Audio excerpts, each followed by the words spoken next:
Центральная приемная комиссия среднеспециальных образовательных учреждений Якутии начинает работу. Она разместилась в здании колледжа связи и энергетики имени Петра Ивановича Дудкина в Якутске. Сколько учебных заведений принимает участие и когда завершается работа приемной комиссии, узнал Артур Габышев.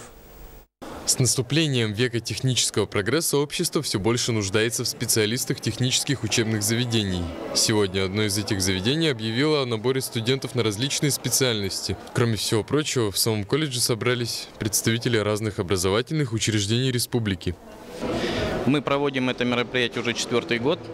Мы проводим его в целях более эффективного и качественного набора в учреждения среднего профессионального образования, а также для удобства самих абитуриентов. Потому что здесь мы сегодня представили 26 учебных заведений среднего профессионального образования со всей республики. То есть абитуриенты могут, не выезжая за пределы города Якутска, прийти сюда, ознакомиться с условиями поступления, с условиями обучения, условиями проживания, с перспективами дальнейшего трудоустройства по выбранной специальности и, не выезжая за пределы города Якутска, сделать свой выбор. Ежегодно принимается порядка 1000 заявлений на различные специальности. Была также проведена профориентационная работа. Сейчас правительство уделяет очень большому вниманию развитию именно среднего профессионального образования, привлечению именно местных кадров в нашу промышленность, в крупные мегапроекты.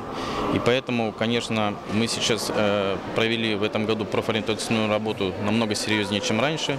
И поэтому надеемся, что в этом году, количество абитуриентов, которые придут в нашу центральную приемную комиссию, будет заметно выше, чем обычно.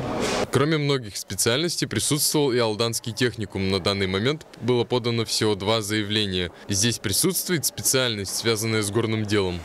Ребята, которым нужно год пробыть до армии, допустим, или девчата, подают заявление на специальность на открытых горных работах, получая профессию машиниста-экскаватора, бульдозера, и девушки – лаборанты кулак. Если мы будем говорить о 9 классах, то это ребята интересуются обычно горными работами, потому что у нас Южная Якутия – это горная промышленность развитая, и интересуются техникой по ремонту автомобилей. Данное мероприятие проводится уже 4-й год. В Центральной приемной комиссии представлено 26 учебных заведений. Работа комиссии ведется до 25 августа. Артур Габышев, Иван Семенов, НВК «Саха», Якутск.